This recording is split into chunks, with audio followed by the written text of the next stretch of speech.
저희의 오늘 두 번째 키워드가 단일화였습니다. 한덕수 대행 얘기를 하시면서 단일화 얘기로 자연스럽게 넘어가 주셨는데 지금 김진 위원은 여러 가지 좀 구상을 하셨을 때 이준석 후보가 뭐 이런 식으로 좀 움직일 것 같다라고 예측을 하셨어요.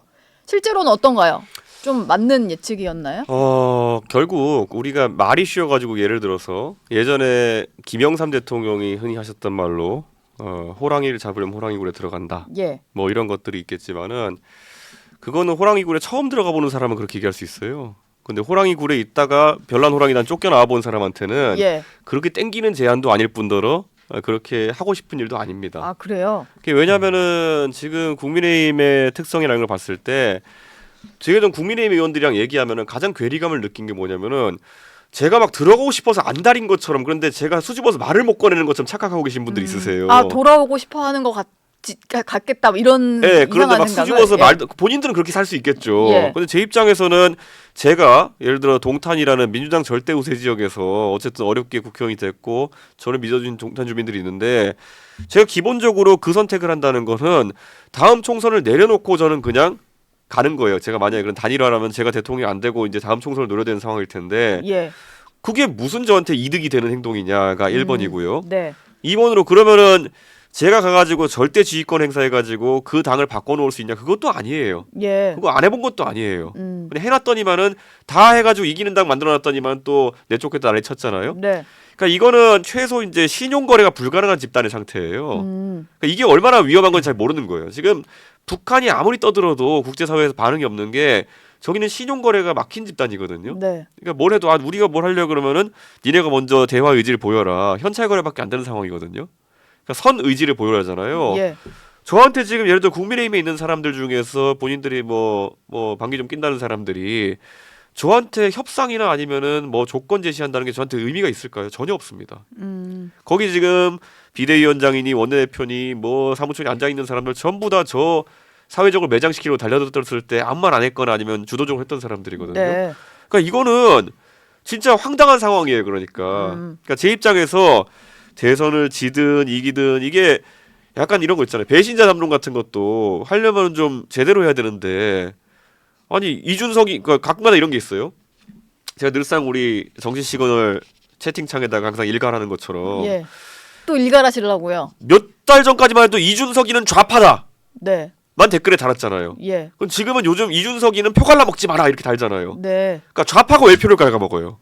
좌파면은 민주당 표를 갉아먹고. 좌파면 절대 출마해가지고 민주당 표를 갉아 먹어야죠. 예. 그런데 그러면은 저는 뭐냐면 그분들 하나하나가 지금 뭐 익명으로 댓글 달고 있는 분인데 네. 뭐 어떻게 하라는 게 아니라 예. 그게 딱 표준적인 저의 감정이에요.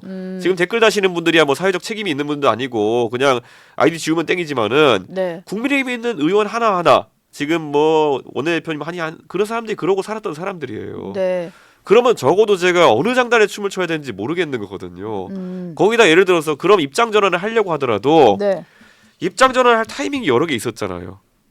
예를 들어 저 당에서 저를 윤리위로 내쫓겠다 할 때 이준석은 뭐 성산납을 하고 뭐 이렇게 해서 했으면은 그것에 대한 무혐의가 나왔을 때 그때 이미 교정할 수가 있었고 예. 그 뒤에도 지금 계엄이 터진 뒤에도 교정할 수 있었고 교정할 수 있는 기회가 많았는데 결국엔 미뤄가지고 이제 보면은 결국 끝에 몰려가지고 이제 하던지 말던지잖아요. 네. 그래서 제가 어제 조선일보 보도에 어떤 또 익명 관계자가 뭐 그런 것도 검토하고 있다 그래가지고 참 그거 하면은 뭐 누가 관심 가지겠다 예.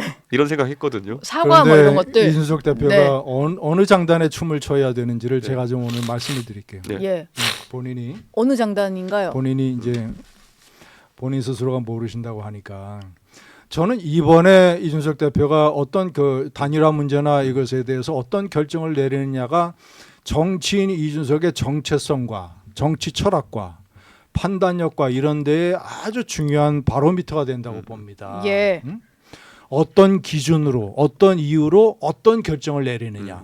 그런데 제가 오늘 솔직하게 말씀드리면 아까 조금 전에 말씀하신 그런 지론이 완전히 현재의 국민의힘과는 빙탄불상용이다. 예. 이런 지론인 거 아니에요. 그래서 단일화 얘기 자체가 그게 의미가 없고 현실적으로도 불가능하고 내가 그렇게 해야 될 이유도 없고 뭐 이런 얘기 아니에요. 거기서 중요하게 제기되는 문제가 뭐 워낙 많이 당하셨으니까 이해는 되지만 네. 여러 가지 이제 정치에 변수가 생긴다 이거예요. 예. 만약에 이것도 이제 만약에 가정인데 네. 만약에 내일 모레 한동훈 후보가 되면 예. 당원상 후보가 당무에 관한 전권을 갖게 네. 됩니다. 응? 사실상 당 대표가 한동훈이 되는 거하고 똑같은 거예요. 네. 그러면 한동훈의 국힘은 친윤계의 국힘하고 180도 다릅니다. 달라요. 탄핵이나 개헌 문제에 관한 생각도 이준석 대표하고 똑같고 정치 개혁, 변화와 혁신, 젊은 정치, 응? 그리고 이 구태 썩은 보수를 갈아엎어야 된다라는 생각, 응? 그리고 합리적 보수를 대변하는 것, 이런 기타 등등이 거의 다 내가 봤을 때는 싱크로율이 90%예요. 한동훈과 한동훈과 이준석의 이준석의 싱크로율이요. 싱크로율이 그런 부분에 관해서는 90%란 말이에요. 예. 그런데 이준석 대표가 정치를 어디서 시작을 했습니까?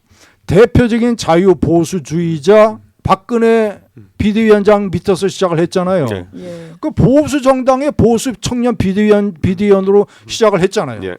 그리고 여러 가지 이제 뭐 우여곡절 탈당과 또는 뭐 국힘에서 또는 이 쫓겨난 거 등과 우여곡절을 겪었지만 그건 정치적으로 외상을 입은 거고 네. 외상을 입은 거. 내재적인 본인의 심장이나 뇌는 보수잖아요. 보수, 네. 합리적 보수. 그러면 많은 유권자들이 이제 정체성의 질문을 던지는데 네. 적어도 예. 좌파 정권이 문제라고 하면 좌파 정권의 집권을 막는 보수의 가치를 지키고 보수 정당이 집권하도록 도와야 될 의무가 있다. 저는 근데 제가 이거 마지막 정리를 하면 네. 14년 동안 정치인 이준석을 키워준 게 어디예요? 보수잖아요. 보수. 합리적 보수. 예? 그러면 이제 그런 사사로운 감정의 찌꺼기나 앙금이나 이런 것들은 다 지금 많이 지나간 거고 네. 특히 만약에 한동훈의 국힘이 돼버리면 싱크로율이 90% 되는 거니까 예. 그러면 만약에 아까 제가 말씀드린 대로 이제 5%까지 접근을 해가지고 내가 도와주면 집권할 수 있겠다라고 해서 어쨌거나 만약에 집권을 하면 그것은 안철수하고 윤석열 단일화처럼 합당을 하는 형태가 될 테니까 네. 그러면 다음 총선은 동탄에서 국민의힘으로 나오는 거예요. 그렇잖아요. 예. 근데 동탄 주민들이 그거를 왜 거부합니까? 왜 그거를 동탄 주민들이 이준석 대표한테 화살을 날리겠어요? 예. 이러이러한 건 나는 보수주의자고 합리적 보수 정권, 네. 좌파 정권을 막기 위해서 이렇게 해서 했단 말이에요. 그러니까 예. 그렇지 아니하고 조금 전에 말씀하신 대로 감정의 논리나 이런 걸로 얘기하면 그래서 제가 보면 정치인 이준석의 정체성에 맞지 않다. 저는 그래서 제가 이거는 뭐 김진 의원이 말씀하시는 거 사실 처음 듣는 얘기는 아니에요. 근데 사실상 이제 멸사봉공의 자세를 이제 요구받는 건데 제 입장에서는 멸사를 하고 말고 하기에 공이 없어요 지금. 그러니까 제가 봤을 때는 예를 들어 한동훈 후보가 만약에 됐다 하면요. 어제 제가 장예찬 전 최고위원이랑 라이브 방송했는데 사실 예전부터 충격적이었던 게 장예찬 전 최고위원이 예전에 증언했던 것이 한동훈 전 법무부 장관이 예전에 뭐 대선 캠프 있고 이럴 때 사실 대선 캠프 있으면 안 되는 거죠. 왜냐하면 예. 공무원이었으니까. 장관으로 신분으로는 안 되는 장관 거죠. 전에 그 법무연수원 하고 아, 있을 때 예, 그랬어요. 예. 그런데 어쨌든 그때도 이미 사실 장예찬 전 최고위원 주장으로는 정확한 시점은 특정하지 않았습니다만은 본인에게 이준석 좀 까달라는 뒤에 대응 사주 같은 걸 하고 이렇게 했다는 것을 장예찬 최고위원이 자기 명예를 걸고 증언하고 있어요. 그래서 저는 한동훈 전 법무부 장관이 어떻게 지금 스탠스적으로 그런 뉘앙스를 취한다 하더라도 오히려 저는 사람을 쉽게 믿지 않을 뿐더러 그런 어떤 음험한 행동을 하는 사람한테는 저는 같이 정치하면 안 된다는 거를 윤석열 보고 깨달았어요. 제가 할 수 있던 것 중에 멸사봉공의 극한치가 뭐였냐면은 국민의힘 대표 돼가지고 윤핵관들이 맨날 제 뒷담하고 다니고 하는데 멸사봉공에서 눈 질끈 감고 술자리만 가면은 이준석 개새끼 이렇게 한다고 하는 거 들으면서도 제가 대통령 만들었거든요. 네. 근데 그 다음에 간신배들이 붙어가지고 이준석한테 인간으로서 감내할 수 없는 모욕을 주고 갔잖아요. 그럼 제 입장에서 이게 사적인 감정이 아니라 저 집단의 특성을 본 것 같아요. 그래서 저는 여기서 달라진 게 하나도 안 보이고. 그런데 네. 이 대표 예, 말씀 중에 예, 죄송한데 예. 장해찬이라는 정치인의 네. 확인되지 않은 작은 얘기를 가지고 네. 이 큰 정치판에 나라가 지금 좌파 정권으로 가느냐 아니면 우파가 간신히 정권을 재창출을 하느냐, 우파의 가치를 지키느냐, 입법, 사법, 행정까지 3부를 장악하는 어떤 강력한 이런 정권의 도래를 막느냐 못 막느냐, 견제 세력을 하느냐, 이 중대한 판에 네. 중대한 판에 무슨 뭐 한동훈이가 옛날에 어디서 뭐 저는 사람의 특성을 본 거고 그래서 근데 제가 그거는 제가 예. 봤을 때는 예. 그것에 동의하고 그것을 납득할 수 있는 사람이 과연 얼마나 되겠습니까? 그거는 이 예. 큰 판에 예. 설사 그런 게 있었다 하더라도 네. 예? 그거는 그냥 작은 거고. 그래서 크게 제가 크게 여기서 봐서 지금 예. 이렇게 아니 예. 제가 예. 저를 포함을 해서 왜 나 이준석이가 어떤 경우에도 국힘과 단일화를 내가 해서는 안 되고 할 용의가 없다라는 큰 어떤 대의 명분과 이유를 저한테 납득시켜 주셔야지. 옛날에 감정이 있으니까 안 바뀌었으니까. 아니 한동훈의 국힘은 친윤계의 국힘하고 180도 다른 거잖아요. 저는 그렇게 안 봅니다. 그건- 만약에 한동훈이가 대통령 후보가 되면 예. 지금도 서로 안 맞아서 분당을 해야 되느냐 말아야 되느냐 그런 정의 정서적인 갈등과 이반이 있는데, 그리고 계엄과 탄핵에 관해서 싱크로율이 이준석 대표하고 한동훈하고 90%인데 그런데도 여전히 한동훈이가 후보가 돼도 이 당은 마찬가지라고 단일화를 거부할 수 있는 명분이 그게 과연 되냐 이거. 다른 명분을 좀 내놨으면 좋겠대요. 예. 저는요 제가 말씀드리는 게 뭐냐면 저 개인도요 제가 정치인으로서는 제가 10몇 년 동안 정치인 생활 해왔고 그러면 제가 지금 한동훈 후보에 대해서 말씀하시지만은 그 사람을 평가할 기회는 여러 번 있어서 생각합니다. 제가 그 사람과 대화를 나눠본 적도 별로 없고 하지만 그 사람의 정치 행보를 보면은 결국 이명박 박근혜 수사하고 양승태 대법관 47개 혐의로 집어넣고 이렇게 했을 때 그 안에서는 법기술자적으로 모인 모습들 자체가 저는 만약에 양승태 대법원장이 무죄 나왔으면은 한마디 말이라도 할 줄 아는 사람이어야지 그게 사실은 사람으로서 또는 정치인으로서의 가치가 있다 생각하거든요. 네. 근데 그렇게 하지 않고 자 그러면은 지금도 보면은요. 그러니까 이준석 대표는 그거는 내가 봤을 때는 논리 안 맞아요. 저는 왜 이렇게 말씀해요? 제가 이걸 자꾸 강조하시는 아니 게 윤석열 그러면 그 한동훈이의 상관으로 네. 그 모든 국정농단 수사를 지휘한 그 양승태도 기소하고 제가 그래서 그런 윤석열을 대통령 만들기 위해서 대표 때 같이 손잡고 뛴 사람이죠. 그래서 제가 그때 윤석열이라는 사람이 자꾸 어긋나고 사람이 이상하니까 제가 지적했을 때 그때 많은 사람들이 저를 가스라이팅했던 게 뭐냐면은 아 그래도 네가 보수 우파의 승리를 위해 가지고 견마의 지로를 다해야지. 네. 그러니까 눈 질끈 갖고 견마의 지로를 다했더니만은 저 개인에게 발생한 불행 그리고 대한민국에 발생한 불행을 봤을 때 저는 지금 상황에서 제가 좀 더 주체적인 판단을 하기로 했던 것이고 그러면 제가 봤을 때 오히려 김진 의원님이 저한테 당위를 강조해가지고 보수 우파의 승리를 위해서 아니면 이재명 저지를 위해서 이렇게 해야 된다보다는 저는 제가 그래서 이 얘기를 한 달 넘게 하고 있어요. 만약에 조금이라도 제 마음이 바뀌길 바란다 그러면은 이게 저한테 멸사봉공해라. 네가 만약에 뭐 보수 우파의 정치인이라면은 이재명을 막는 대의에 동참해라. 저는 사실 형수욕설하는 사람이 더 대의에 부합하지 않은 건지 계엄 때리는 사람이 대의에 부합하지 않은 건지 요즘 약간 헷갈려요. 예. 아니 멸사봉공 그럼 제가 여기서 약간 좀 개입을 하겠습니다. 네. 예, 지금 하나만 더 여쭤보고 예. 싶은 게 이준석 후보가 이 말을 좀 하려고 하셨던 것 같은데 네. 그러면 어떤 지점을 얘기를 해야 단일화에 대한 생각이 바뀌는 그걸 거예요? 제가 말하는 것 자체가 너무 제가 뭐라 해야 될까요? 싼티나요. 그래서 예. 제가 말을 안 하고 있는데 그러면 자 보세요. 저도 제 지지층이 있고 하다못해 그것 때문에 그때 연설하면 저 때문에 눈물 흘리면서 거의 건강까지 상해 가시면서 힘들었던 부모님이 계신데 네. 지금 저를 납득시키지 저는 그러면 저를 사랑하는 아끼는 사람들을 어떻게 설득해야 되냐? 물론 지금 설득할 의향도 없지만은 네. 전혀 설득이 안 돼요. 예. 저희 부모님 말씀드리면은 야 네가 정치를 그만뒀으면 좋겠다 차라리 왜 그러면 그 악마 같은 놈들한테 가가지고 다시 정치를 해야 된다고 얘기하는 거냐? 예. 한 번 속았으면 됐지 두 번 속은 것도 아니 한 10번 속았는데 왜 또 속아야 되냐? 이거는 아주 개인을 움직인 데 있어가지고 중요한 요소인데 다들 강조하고 큰 정치판에서 네. 큰 예. 정치인이 되겠다는 분이 네. 이 자리에서 부모님 얘기하는 거는 전 절대 적절하지 않다고 봐요. 아닙니다. 저는 아니 제가 그거는 사적인 감정이고 가족 관계고 아주 철저한 공적 마인드를 가지셔야지. 부모님께서 그렇다 하더라도 내가 이 길이 공적으로 옳은 길이면 그런 부모님을 내가 설득하겠다는 자세로 나셔야지. 제가 그래서 말씀드린 게 예. 제 스스로가 지금 이재명이라는 사람이 집권했을 때 저도 이재명이 너무 싫어요. 제가 몇 번 많이 비판하고요. 이재명도 저 싫어할 겁니다. 그와 별개로 그러면 그에 대한 대안으로 제가 다른 사람들과 연대한다. 네. 그거 자체가 지금 전혀 나은 선택이라는 판단이 안 드는 거예요. 아니 그래서 제가 이제 계속 질문을 드리는 거예요. 제가 제가 납득이 안 돼요. 멸사봉공이라고 하는데 그렇잖아요. 멸사봉자에 멸사봉아. 예? 왜냐?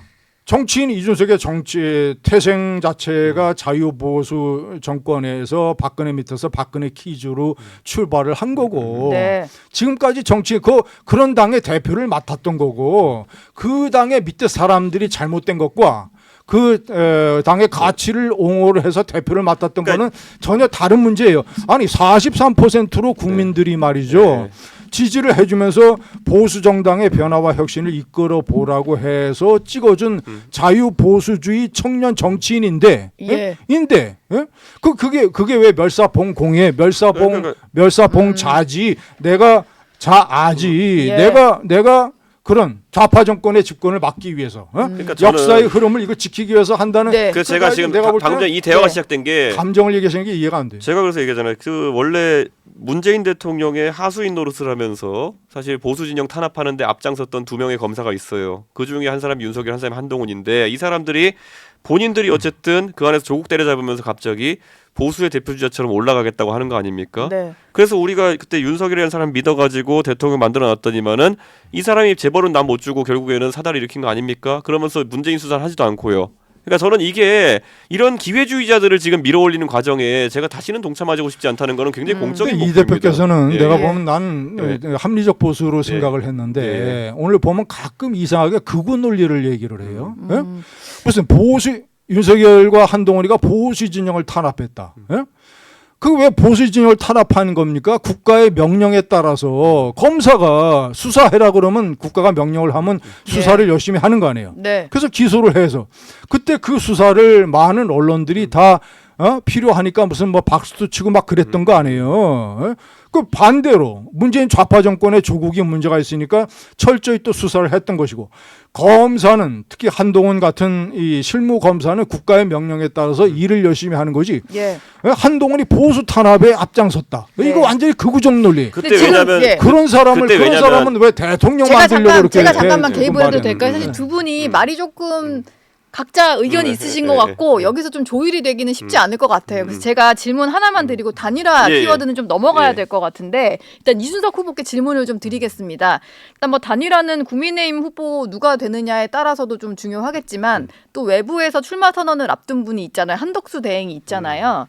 근데 한덕수 대행 같은 경우는 이준석 후보와의 단일화도 좀 중요하게 생각하는 것 같아요. 특히 또 두 분이 좀 친분이 있다 보니까 개별적으로 좀 만나겠다 이런 생각인 것 같더라고요. 근데 한덕수 대행과도 지금 현 시점에서는 뭔가 뜻을 같이 할 만한 그런 저는 건 아니라고 한동훈이라는 보시는 사람은 거예요. 방금 전에 말했던 것처럼 전 냉정하게 이 사람은 기회주의자라고 판단했고요. 예. 그래서 결국 그 상황에서 그때 결국 박근혜 대통령 수사할 때 결국 공동지감론이란 지금 봐도 좀 당황스러운 법리를 만들어가지고 예. 수사에서 잡아넣었던 거고 그 다음에는 뭐 거기에 파생된 적폐청산 수사하면서 그렇게 이제 뜬 거고 그리고 이제 지금 와가지고는 윤석열 정부의 황태자였다가 결국엔 윤석열 정부에게 등 돌리는 거고 이 과정을 겪었기 때문에 굉장히 기회주의자를 보기 때문에 저는 정치를 하면 안 된다 생각하는 거고 예. 그런데 한덕수 대행이야말로 그분이야말로 관료적인 관점에서 지내왔던 분이죠. 그분에게서는 적어도 그런 흠결을 전 찾지 않아요. 네. 그렇기 때문에 저는 그분이 대통령 후보가 되는 것에 대해서는 저는 뭐 기술적인 반대하지 않습니다.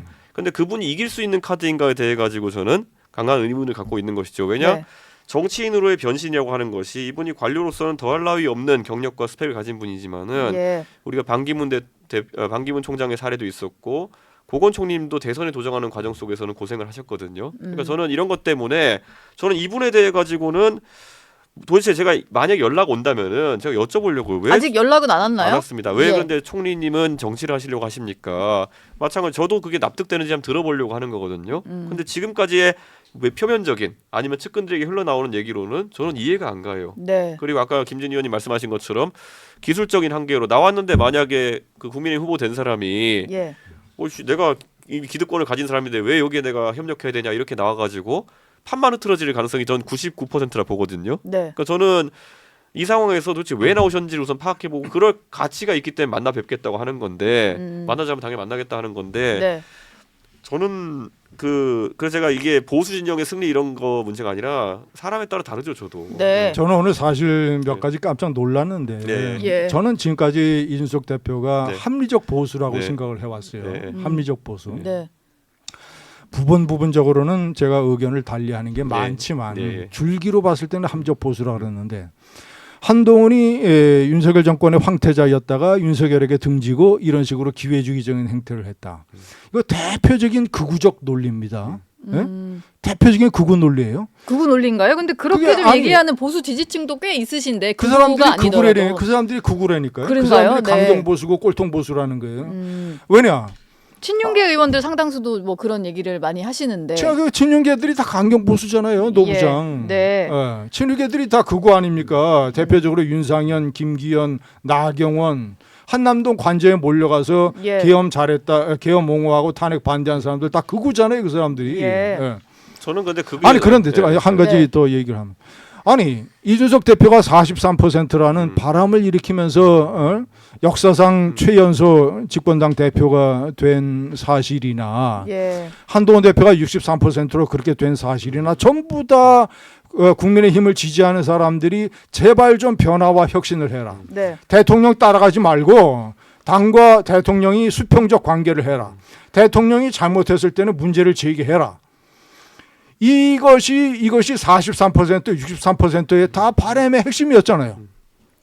그러면 아니 그런 정신으로 이준석 대표 대표한 거 아니에요?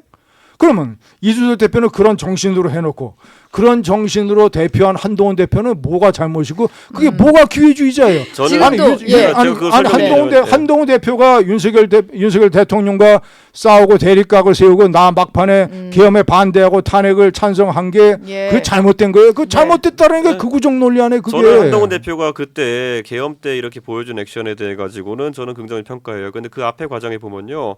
자, 저는 윤석열 대통령 후보와의 관계 속에서 제 당 대표로서 행사할 수 있는 모든 권한을 활용해 가지고 예. 그 사람이 잘못했던 바로잡으려고 했어요. 그때 보수 지지층에서 너 가출했지 이런 식으로 비아냥거리고 할 때도 저는 제가 할 수 있는 모든 권한을 썼거든요. 근데 지난 총선의 과정이나 아니면 법무부 장관은 있을 때나 윤석열 대통령의 폭주를 견제하기 위해서 한동훈 위원장이 뭘 했는지 저는 알지 못해요. 예를 들어서 그때 총선 때도 보면요. 뭐 예. 조금 갈등이 있을 것처럼 보이다 눈밭에서 카노사이구력 사진 찍고 그렇게 한 다음부터 계속 거기에 협조해 왔던 아니 것이 이 사실이거든요. 대표의 특장이 지금 저는 이제 이 얘기 왜 아니 하시는 거예요? 사실을 다 적시해서 네. 이런 식으로 토론하는 게 이 대표의 특장인데 네. 사실이 다 다르잖아요. 비대위원장 때 명품백 사건 거론했다고 해서 예. 윤석열 대통령이 정진석 비서실장을 직접 보내가지고 비대위원장 사퇴하라 그랬잖아요. 그런데 그 다음에 제가- 결국 깨갱해가지고 예, 제가- 뭘 제가- 개경해요? 예. 네다섯 개 네. 대립각을 다 세우고 그래서 제가 잠시 대표- 개입을 또 해도 될까요? 내가 보면 그거는 예. 이 대표 답지 않은 사실에 기반하지 않은. 예. 그다음에 제가 한 번만 더 자기 개입을 자신이 하겠습니다. 앞으로 저희가 연대해야 왜냐면 해야 될지도 모르는 가능성의 인물에 대해서 예. 그런 식으로 위원님 깎아내서 말씀을 좀- 보수에 네. 상처를 주면 말씀- 좀 그거는 마무리해 김진 주시면. 의원님이 너무 그 예. 사람을 하나를 미화하시고 계시기 때문에 제가 이렇게 반응할 수밖에 또 없는 무슨 거죠. 비유합니까? 네. 마무리 사실. 제가 좀 개입을 진짜로 할게요. 지금 저희가 50분을 해야 되는데 네. 시간이 많이 지났고 예. 그리고 원래 저희 키워드에는 없던 한동훈 후보 얘기를 너무 많이 해서 아, 예. 그 얘기는 여기서 좀 마무리하도록 하고